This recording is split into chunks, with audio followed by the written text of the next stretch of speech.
กำลังไปเที่ยวดอนซิงซูเฮ้ยนี่ล้ำใหญ่อยู่กำลังไปเที่ยวดอนซิงซูกำลังขึ้นเรือ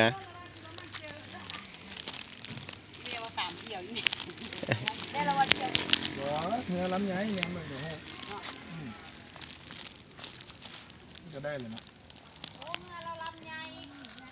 ได้18 คนคุณกำลังลงสู่แม่น้ำของเอาแหมาน้ำอีได้มือนี้นะก็ธรรมดา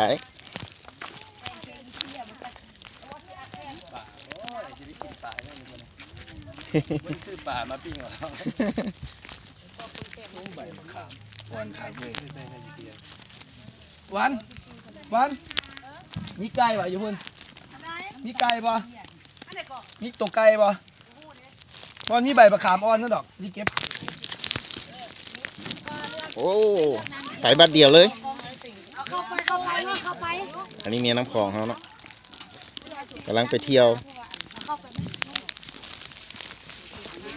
แล้วมันติดข้างโค้งแล้วมองกันจังหน่อยขึ้นเลยวันขึ้นเลยเดี๋ยวแม่มันอยากหนักได้เบิร์ดบัตรเดียววะนี่ข้างแท้นักน้ำนุกมันข้างอยู่หนักนะแม่พวกนี้นักเว้ยมันนักไงขึ้นก้อนได้ดีก้อนเรามานั่งทางใต้พี่ทางใต้ไปเด้อพุ่นนุกไปท้ายนุกขึ้นไปเลยข้ามเลยเหยียบรถเหยียบพักงานข้ามเลยอย่าไปเลยนั่งพี่เดี๋ยวบอกนั่งหัวมันเนี่ยไปเลยไปรถนะเดี๋ยวจะขึ้นน้ำหลังไปรถโอ้ตอนนี้กำลังออกเดินทางกำลังออกเดินทางอย่าเน่งนะเอาไปซานว่าไงนี่เราตุ้ยให้ไข่ตุ้ยไปอยู่นี่นางยังมาเด้อจนถึงข้าวอย่าให้เจอได้หาน้ำมันเบิร์ดไปดิ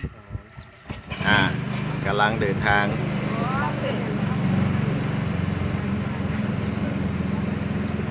นั่งนิ่งๆถ่ายวิดีโอเด้อได้ไปหาปลานะเรือนี่ไปหลายโมงกำลังสิข้ามโดนเสียงสู้โดนบางโมมันเสียงสู้แท้โอ้ค่อยไปก็ได้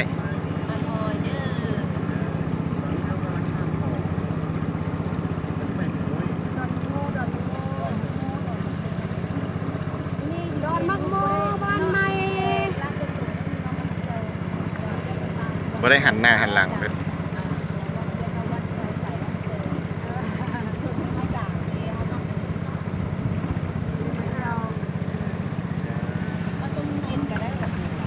เอาทั้งหลังทั้งหน้าบ่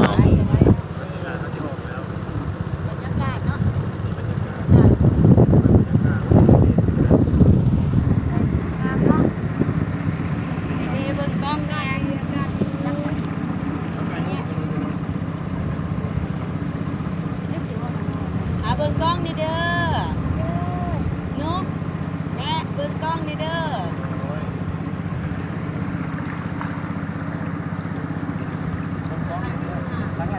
ต้องไล่สุดเลยนะต้องไล่เลยเอาไปเอาลุม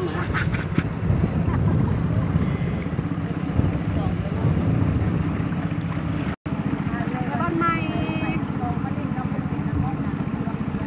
โอ้ยบ้านแม่ยังว่าดอนยังก็ดอนมังโมมังมี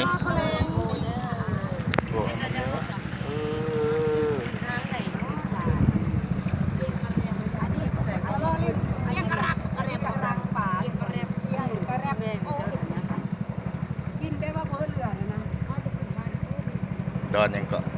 เจือนเนาะโอ้ขึ้นนี่ว่ะขึ้นฟัง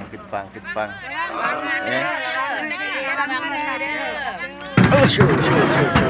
โอ้แม่นเนาะเอาขึ้นไปไอเทเนี่ยมึงกล้องในบ้านนึงไอเทเนี่ยมึงกล้องเนี่ยโอ้จักแม่นเวียดคักเอาถ่ายเอาแต่ละคนเด้อ ถ่ายวิดีโอตอนนี้มาลินมาเที่ยว เจ้าลังเดียวเพื่อนเขาบอกเอาเสื้อไก่ย่างอีปูเขาบอกเอาแว่นตาโอ้จะมันคักเนาะพอกันเนาะเอาลังเดียวตัวกระจ้องหัวเพื่อไว้กี่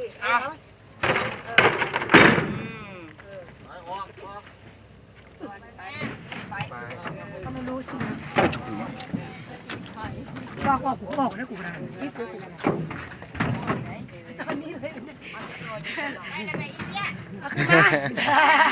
มีไม้เซลฟี่มาเพิ่นเด้นี่นะน้องนุ้ยเนี่ย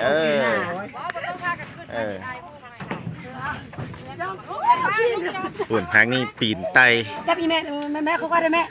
อีแม่แล้วก้อนอีกคักละ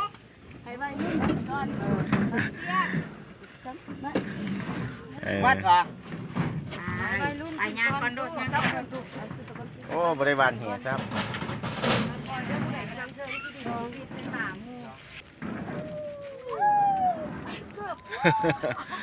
จังเมนเที่ยวคักเนาะปีนภูปีนผา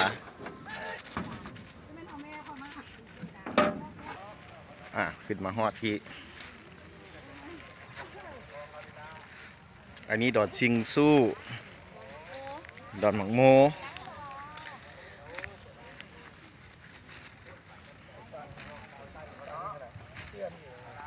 เจอแล้วมันก็เจือนไปแหละต้นไม้ตัวนี้ยันตะกี้อยู่ทั้งนั้นฝั่งนั้นฝั่งลาวฝั่งลาวฝั่งนี้กับฝั่งลาว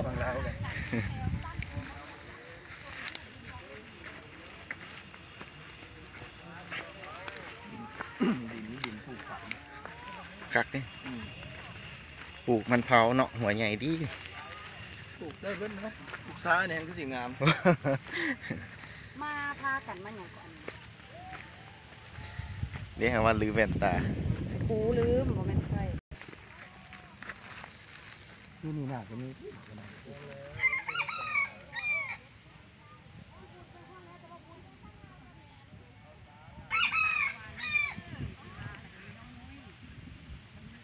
ถ่ายรูปอ่ะ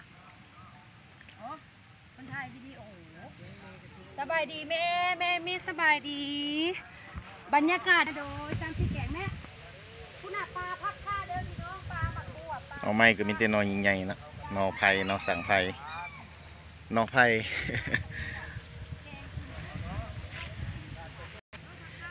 มีผักคะพร้อมนอไม้พร้อมโอ้คักหลายเป็นสวนเลยผักคะอันนี้สวนหมักบวบสวนหมักบวบโอ้กว้าง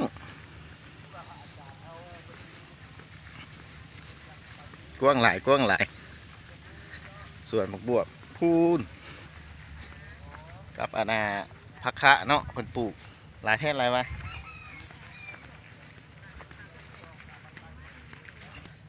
ยอดผักคะมันตียอดบักไงสะอ่อนสวนหมักบวบเนาะเป็นเห็ดเป็นข้างใส่อู้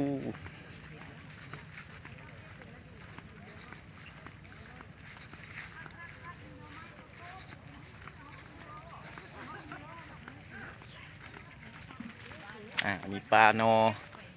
เป็นปลูกโอ้โนไม่หลายว่ะมากินของกับเจ้าแรกสูตรของกับเจ้าพร้อมได้ไอ้เทก็ได้ระวังไอ้เทโอ้เขามาสวนแล้วเหมือนปูนาพี่น่ะมาขี้เงือกเอาขี้เงือกจ้าข้ามาได้เนาะทั้งขี่ทั้งสัน ข้ามาทางย่านทางขี้ทั้งกระจุนไผ่เนาะเดินเขาแม่กกระระจุนไผ่กันจุนเนาะปลาโนไม้ปลาเลยพี่น่ะโอ้ปลูกน้องไม้งามขนาดเนาะดิ่งงามปูเขาไปทายมุ่งที่นี่ปะถ่ายรูปถ่ายให้บ่ไหนเด็กมาเนี่ยเข้าไปเลยให้เจนุกถ่ายรูปอย่าเข้าไปไหนเลยเดี๋ยวมันอยากถ่ายเข้าไปถ่ายกับไอดอลวะไอโนถ่ายกับไอโนเข้าไปที่ไทยให้ถ่ายกับไอโนปูบอลญี่ปุ่นถ่ายกับต้นหน่อไม้สิมาเก่งหน่อไม้เมื่อนี้นะอยู่ป่าอยู่ให้อยู่หน้าคือเก่าอารุณีปูนานุกสัญลักษณ์มือก กล้องเฮาก็มีมือถ่าย โอ้โหสวนหน่อไม้บักหลายนี่สวนหน่อไม้นี่ให้อยู่นามาสวนแม่นมื้อนี้มาเก่งหน่อไม้แต่มักฮุงสิพาไปเบิ่งหมักบวบป้าจีโทนี่นะกองสัมพูนี่ ไปเก็บหมักบวบไปขายนะนี่เนาะ พวกเจ้าเอ้ยพวกเจ้าอยากได้สั่งเด้อสิเอาไปต้อนคนละโล2 โลเห็นบ่หมักบวบนี่หมักบวบสดๆจากต้นเลยตายคอได้เด้อโลนึงเด้อไปนุ้ยไปหมักบวบนุ้ยอันนี้หน่อไม้สิแกงนี่หมักบวบสด ทางนี้นอนถ่าละทางนี้ สดเลย เนาะ คือโบราณเลย อันนี้ขับมาฝากน้ำของเป็นปลูกหน่อไม้หลายเนาะหน่อไม้หลายมีแต่ปลาหน่อไม้ขอกไก่เลี้ยงไก่สิพาไปเบิ่ง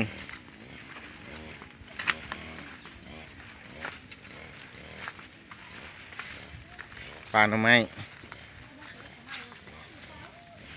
คักหน่อไม้สีสูงแล้วทำไมนอเลี้ยงน้องบ่ประมาณนี้เนาะ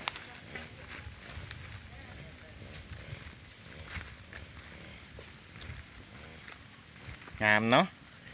หน่อไม้เฮาไปเบิ่งหน่อไม้ตัวหน่อไม้ซ้ำสิกินเนาะหน่อบักใหญ่ซ้ำขา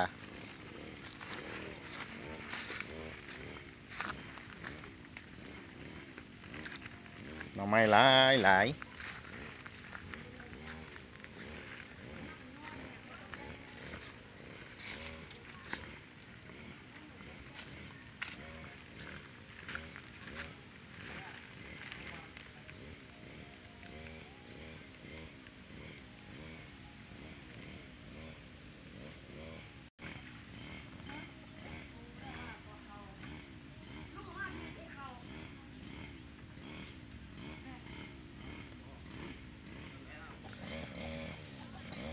พี่ลึกหน่อไม้หลายเนาะเพิ่นกำลังเก็บหน่อไม้มักแหน่งมันเนาะอันนอใหญ่ๆเพิ่นบ่มักว่าซั่นดิแกงบ่แซ่บ ซัมมี่นี่ค่ะอันเยอะนะบ่มากกว่าเด้อ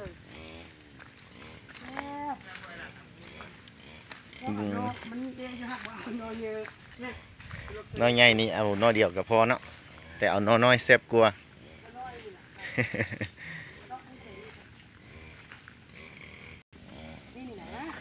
เอาแหน่งน้อยมัน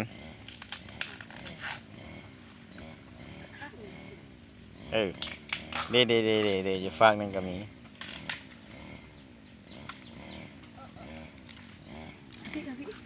เด้แหน่งนั้น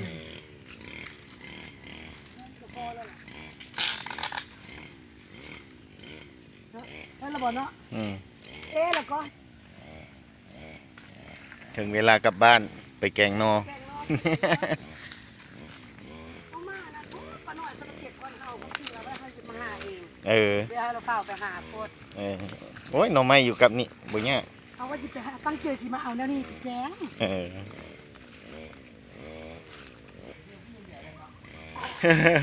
เขาสิหาหยังเขาไปลิ้น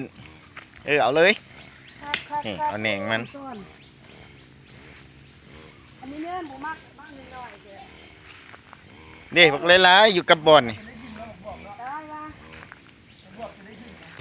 จะแซ่บเด้อเมืองมันเป็นจะแซ่บเด้อ เด้สองแหน่งฮะ ลงสเลดนี่ นี่อันซ้อนได้กูอ่ะเฮ็ด บอกเรื่องนี้ใจแล้วอยู่เราซามาแล้ว จังเนาะ ได้วัตถุดิบมาแล้วนอน้อยนอใหญ่เพิ่นมักเอาแต่นอน้อยๆนอบักใหญ่บักหลายๆบ่เอาบ่แซ่บว่าซั่นเด้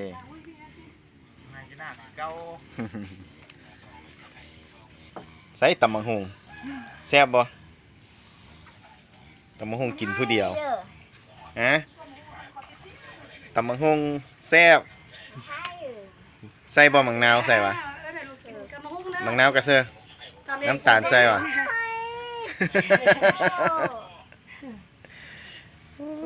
กินตำบักหุ่งแซ่บหันหน้านี้ละ ไอ้กล้อง ตามกินเองเอามานำไม่ได้ปลาแดกแซ่บนี่ปลาแดกแซ่บซุปเปอร์แซ่บเอามานำไปที่เดินนั่นเอาไปนำ อันนี้หมักบัวปลอดสารพิษนี่เปิดเก็บขายเป็นหมื่นเนาะที่ว่าเขาเห็นผ่านมาเมื่อกี้นี่บางละลายหมักบวบเนาะเป็นคู่สีเนาะคู่สีทางสีน กินพูน หมั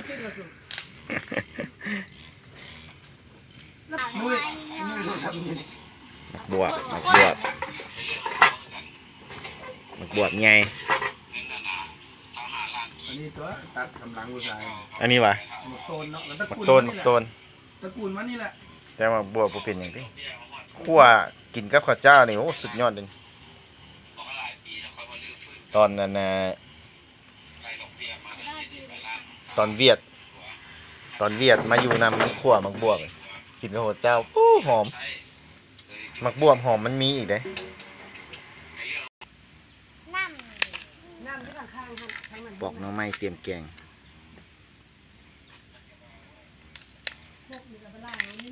ผมเป็นตัดทิ่มไว้ มันแบบมันเป็นอันนั้นเป็นยา เป็นแมงวะ เป็นแมงก็ร้อยเป็นคนที่มัน พูดตู้แม่เอามังหุงมาแล้วมีตำมังหุงแกงนอ ขณะนี้ถึงเวลาจะประกวดนาง จับมังหุงมาพูดละ2 หน่วยไปเอามาหลายเทปันสิกินเมด เอาเพิ่นให้ใส่ถุงมึงอ่ะดิฉัน โอ้ นางเฮ็ดเพื่อสังคมเนาะบ่แม่นสังขารสังคม หน้ามืดโอ้ยเบิ่งดูผักฮะป้าเอามาติ่มคุผักคะกันเลย ผู้มักได้ปานใดว่าจะเอา แกงใส่มันเมดเด้อผักคะอันไหนมันจังแซ่บนำมาแล้ว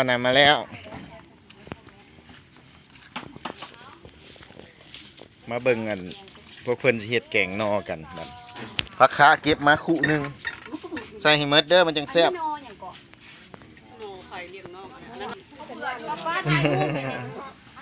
ลูกมาทายงูไม่เลยแป๊บนึงแบตเตอรี่สิเบิร์ดเตี้ยมานี่ เจ้าของเงินซุปเปอร์แซ่บปลาแดก นางห่องบางเวงเฮ็ดแกงโง่ให้กินนี่ โอ้เพิ่นมาแต่วังเวงพุ่นวะ เอ็ดน้ำเดียว เราห้องเพลงพระเขาเลง โอ้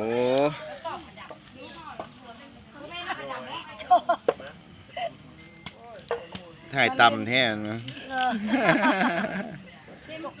พวกเจอก็บ่ได้ระวังก็แกงโนเด้อปฏิยามาลินมาเพ่งแล้วก็เลยว่ามาอินโตมาลินสวนเอื้อยอยู่ดอนมักโมว่าซั่น โดดม ก็ อ สวนดอนมักโมแถวบ้าน ไปใช้ ใหม่ อันนะ ปีก้อนกูน่าก็เคยมา โอ้หมังฮงซุกหมังฮงเฮิมเนาะโอ้ยเป็นตาแซ่บผู้ใดมักชีวิตบ้านนาแล้วเข้ามาเบิ่งซุมเฮาโอ้คักหลายเนี่ยนี่ อยู่ในเมืองไรบ่เห็นอีหยัง อยู่ในเมืองหลายอ่ะนะอากาศเป็นพิษ อากาศเป็นพิษเข้าป่าเนี่ย เด้อบ่ได้ใช้บ่มีสารเคมีปลอดสารพิษอีกป้า เหลืออยู่ตู้เย็นเด้อ อยู่ให้อยู่นายังฟังเพลงคือเก่าโอ้มีไฟฟ้าว่ะโอ้ไฟฟ้ามีเนาะ นี่เลยใส่ไฟมันแดง โอ้สบายสะดวกสบายไปเลย เขาบอกเมื่อเราสิลงมือใดยิ่งอยู่ใกล้คือสายอยู่มองบางฮงกับเป็ดตาแซ่บผักค้าเนี่ยเนาะผักค้าเนี่ยโอ้ยงามแทงงามว่ะนี่กินยอดบางไง นี่ใส่ไปใกล้พัดลมได้หูได้มักกิน เอามากินเขาไว้บ่ได้นะ เอาให้มันเหม็นๆแล้วเด้อ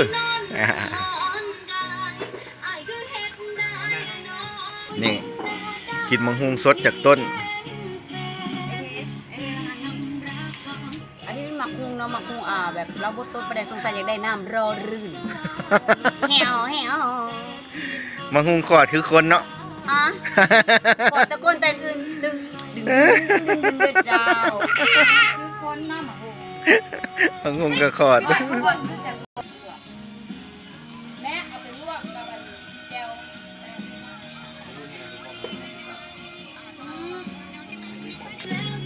เลือกหมกบวบน้อย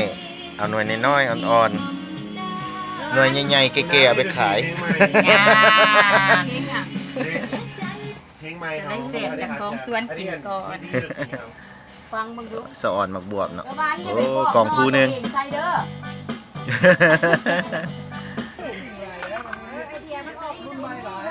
ทั้งใหญ่ทั้งยาว บอกทำไมเราใหญ่ เอารถจังซี่ล่างก้อนซอยก็มานี่น่ะข้างหม้อก้อน อย่าลึกเนาะโอ้ ครับ ย สุด ขาวย สว อ ด ด